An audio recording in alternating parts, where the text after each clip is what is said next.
اعوذ باللہ من الشیطان الرجیم بسم اللہ الرحمن الرحیم السلام علیکم ورحمۃ اللہ وبرکاتہ۔ اسلامک سینٹر کے پیارے بھائیوں اور بہنوں، میں امید کرتی ہوں کہ آپ سب خیر و عافیت سے ہوں گے۔ میری دعا ہے کہ اللہ پاک آپ سب کو خیر و عافیت سے رکھیں، آمین۔ ناظرین، آج کا ہمارا موضوع ہے مردوں کو جنسی لطف دینے کے طریقے۔ عورتوں کو چاہیے کہ اپنی جنسی مغالطوں کو سیکھنے کے ساتھ ساتھ مردوں کے بھی جنسی مسائل سیکھیں تاکہ اپنی ازدواجی زندگی کا بھرپور لطف لے سکیں۔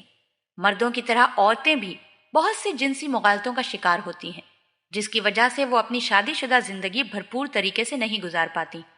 ہمارے ہاں عورتوں کو اتنی معاشرتی آزادی حاصل نہیں ہے، جس کی وجہ سے وہ اپنے جنسی مسائل سمجھ نہیں پاتی اور مغالطوں کا شکار ہو جاتی ہیں، اور اس طرح وہ بیچاریاں ساری زندگی اصلی ازدواجی زندگی کا لطف نہیں لے پاتی اور شرم کی وجہ سے اپنے شوہروں سے بھی شکوہ نہیں کرتی۔ مباشرت کرنا کوئی بری بات نہیں ہے میاں بیوی کے درمیان، اور نہ ہی یہ عورت کے لیے کوئی تکلیف کا سبب ہے۔ البتہ یہ تو بہت پرلطف چیز ہے۔ ابتدا میں کچھ عورتوں کے لیے یہ عمل تھوڑا تکلیف دہ ہوتا ہے، لیکن بعد میں نارمل اور لذت آمیز ہو جاتا ہے۔ ملاپ سے پہلے آرگزم یعنی کہ انتہائی لذت حاصل کرنا بہت ضروری ہے۔ بہت سی عورتیں انتہائی لذت حاصل نہیں کر پاتی، لیکن ان کی زندگی بہت خوشگوار ہوتی ہے۔ مباشرت اور بچے کی پیدائش میں مرد اور عورت کا ایک ہی وقت میں انزال ہونا ضروری نہیں ہے۔ مرد کی طرح عورتیں بھی سیکس سے لطف اندوز ہوتی ہیں، اور مرد ہمیشہ ایسی عورت کو پسند کرتا ہے جو سیکس میں اس کا ساتھ دیتی ہیں۔ مباشرت کی کثرت عورت کے لیے کسی بھی طرح نقصان دہ نہیں ہے، چاہے کتنی ہی بار کیا جائے، اور ہر بار کا انزال عورت کی صحت کے لیے فائدہ مند ثابت ہوتا ہے۔ لیکوریا صرف فرج یعنی کہ عورت کی شرمگاہ کی انفیکشن کی وجہ سے ہوتا ہے، اور مینسز ختم ہو جانے پر عورت کی سیکس کی خواہش ختم نہیں ہوتی بلکہ بڑھ جاتی ہے۔ عورت آخری تک سیکس سے لطف اندوز ہو سکتی ہے۔ شادی کی بنیاد، شادی کا مقصد مباشرت ہے، لیکن نہایت افسوس کی بات ہے کہ ہمارے ہاں اکثر لوگ، بلکہ خواتین بھی اس کی الف یا بے سے بھی واقف نہیں ہیں۔ اکثر لوگ یہاں تک کہ خواتین کو بھی نہیں پتا ہوتا کہ مباشرت یعنی داخل کرنے کی اصل ایگزیکٹ جگہ کون سی ہے، جس کی وجہ سے میاں بیوی دونوں ہی اکثر اوقات مباشرت سے لطف اندوز نہیں ہو پاتے، بلکہ خواتین تو کم علمی کی وجہ سے مباشرت کو خود پر مسلط کر کے اسے اپنے لیے تکلیف دہ بنا لیتی ہیں، حالانکہ اس میں تو لطف ہی لطف ہے، تکلیف کی تو کوئی بات ہی نہیں ہے۔ ہاں، بعض اوقات نئی دلہنوں کے لیے تھوڑی تکلیف کا سبب ہوتا ہے، لیکن بعد میں ان کے لیے بھی لطف ہوتا ہے۔ تکلیف صرف اس وجہ سے ہوتی ہے کہ کچھ خواتین جنسی عمل یا مباشرت کو اچھا نہیں سمجھتی، اور جب شوہر ان کے پاس آتا ہے تو خوف کی وجہ سے ان کے جسم میں اکڑاؤ آ جاتا ہے اور ان کا جسم تن جاتا ہے، جس کی وجہ سے ان کی وجائنا کے لب بہت زیادہ تناؤ میں آ جاتے ہیں، اور جب دخول کا عمل ہوتا ہے تو انہیں تکلیف ہوتی ہے۔ اگر خواتین اپنی اس خامی پر قابو پا لیں تو نہ صرف خود بھرپور لطف حاصل کر سکتی ہیں، بلکہ اپنے خاوند کے لیے بھی لطف کا سبب بن سکتی ہیں۔ اور شوہر ہمیشہ ایسی بیوی کو ہی پسند کرتا ہے جو جنسی عمل میں اس کا بھرپور ساتھ دے، اور اسلام کے مطابق اگر بیوی اپنے شوہر کے ساتھ تعاون نہ کرے تو وہ گناہگار ہوتی ہے۔ مباشرت کی اس تھوڑی سی تکلیف سے بچا جا سکتا ہے جو اکثر خواتین نے خود اپنے اوپر مسلط کر رکھی ہے۔ اگر خواتین مباشرت کے وقت اپنا جسم ڈھیلا چھوڑ دیں تو انہیں مباشرت میں تکلیف نہیں ہوتی۔ عام طور پر شروع کی چند مباشرتوں میں تھوڑی سی تکلیف ہوتی ہے، لیکن یہ تکلیف اس تکلیف سے بھی کم ہوتی ہے جو زیور کی شوقین عورتوں کو ناک اور کان چھدواتے وقت ہوتی ہے۔ جنسی لحاظ سے مرد اور عورت میں بہت فرق پایا جاتا ہے۔ مرد ذرا سے جنسی اشتعال سے فوراً مباشرت کے لیے تیار ہو جاتے ہیں، پھر جیسے ہی مرد جنسی اشتعال میں آتا ہے تو فوراً جنسی عمل کے ذریعے ڈسچارج ہو کر سکون حاصل کرنا چاہتا ہے۔ لیکن اگر وہ جنسی اشتعال کے بعد بیوی کو تعاون نہ کرنے کی وجہ سے یا کسی اور وجہ سے ڈسچارج نہ ہو سکے تو وہ شدید تناؤ میں آ جاتا ہے، جھنجھلاہٹ اور تکلیف کا شکار ہو جاتا ہے۔ اگر مرد کو بیوی کے عدم تعاون کی وجہ سے بار بار اس مشکل سے گزرنا پڑے تو مرد کے دل میں بیوی کے لیے نفرت آ جاتی ہے، اور اس کے نتیجے میں یا تو مرد مکمل طور پر بیوی کو ناپسند کرنے لگتا ہے، یا جزوی طور پر نامرد ہو جاتا ہے، یا پھر دوسری عورتوں کی طرف مائل ہو کر گناہ کی دلدل میں پھنس جاتا ہے۔ اسی لیے ہمارا اسلام ہمیں سکھاتا ہے کہ جب شوہر اپنی بیوی کو اپنے پاس بلائے تو فوراً اس کے پاس آئے۔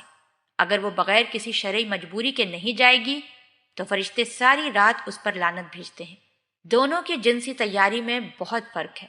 مرد صرف 2 سے 3 منٹ کے جنسی اشتعال سے مباشرت کے لیے تیار ہو جاتا ہے اور 2-3 منٹ میں ہی ڈسچارج ہو جاتا ہے، جبکہ عورت کو مرد سے 10 گنا زیادہ وقت لگتا ہے ڈسچارج ہونے کے لیے۔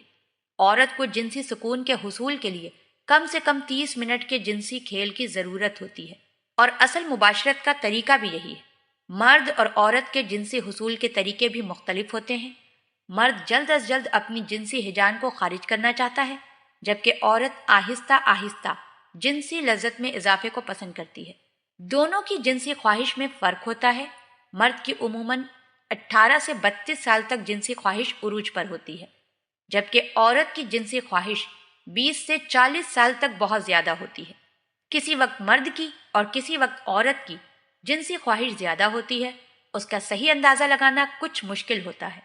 جب کام کا زیادہ بوجھ عورت پر ہو تو اس کی جنسی خواہش کم ہو جاتی ہے، جبکہ مرد سارا دن باہر رہ کر عورتوں کو دیکھتا ہے تو اس کی جنسی ہیجان میں اضافہ ہوتا ہے۔ اس طرح مختلف اوقات میں دونوں کی جنسی خواہشات بدلتی رہتی ہیں۔ اس لیے ضروری ہے کہ عورت ایسی صورت میں مرد کی مکمل مدد کرے، ورنہ گناہ گار ہوگی۔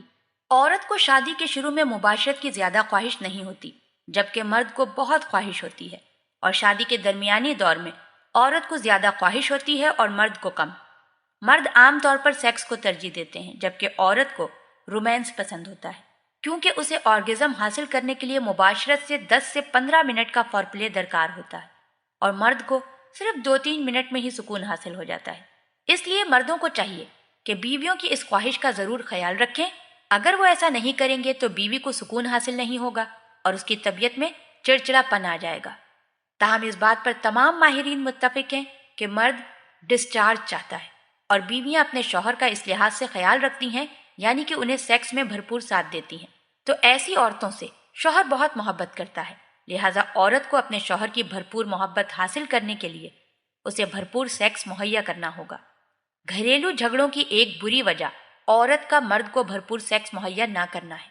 مرد ان عورتوں کے شیدائی ہوتے ہیں جو سیکس میں ان کا بھرپور ساتھ دیتی ہیں اور کبھی انکار نہیں کرتی۔ ہمارے یہاں کی ساری خواتین سیکس میں بھرپور کردار ادا نہیں کر پاتی، کبھی سیکس میں پہل نہیں کرتی، اور سیکس کے دوران بالکل ساکت زندہ لاش کی طرح پڑی رہتی ہیں۔ جو بھی کرنا ہوتا ہے مرد ہی کرتا ہے، یہاں تک کہ سیکس میں اپنے لطف کا اظہار بھی نہیں کرتی۔ ان کا خیال ہوتا ہے کہ اگر وہ سیکس میں اپنا لطف و سرور ظاہر کریں گی تو ان کا شوہر ان کو بعد میں بدچلن سمجھے گا، ان سے محبت نہیں کرے گا، جبکہ حقیقت بالکل الٹ ہے۔ مرد ہمیشہ اس عورت کو پسند کرتا ہے جو یہ ظاہر کروائے کہ وہ اپنے شوہر کے ساتھ سیکس میں بھرپور لطف اور مزہ لے رہی ہے۔ عموماً خیال کیا جاتا ہے کہ سیکس کی زیادتی صحت کے لیے نقصان دہ ہوتی ہے، جبکہ ایسا کچھ نہیں ہے۔ جو عورتیں حلال طریقے سے یعنی کہ اپنے شوہر کے ساتھ زیادہ سیکس کرتی ہیں، ان میں دل کی بیماریاں بہت کم پیدا ہوتی ہیں۔ کیا آپ نے نہیں دیکھا کہ ہمارے یہاں مردوں کی نسبت بہت کم عورتیں دل کی بیماریوں کا شکار ہوتی ہیں؟ اس لیے یہ خیال بالکل غلط ہے کہ سیکس سے صحت پر اثر پڑتا ہے۔ دوسری طرف سیکس مرد کے لیے بہت مفید ہے، حلال طریقے سے۔ یہ مرد کے ٹیسٹوسٹرون کے لیول کو برقرار رکھتا ہے، جس سے مرد کی جنسی عمل کرنے کی طاقت آخری عمر تک بھی باقی رہتی ہے۔ اللہ پاک ہم سب کو دین کی سمجھ عطا فرمائے اور اس کے مطابق زندگی بسر کرنے کی توفیق عطا فرمائے، آمین۔ آپ ہمارے چینل اسلامک سینٹر کو ضرور سبسکرائب کر لیں۔ سبسکرائب کے ساتھ ساتھ ہماری ویڈیو کو لائک بھی کر دیں۔ اللہ پاک آپ سب کو اپنے حفظ و امان میں رکھے، آمین۔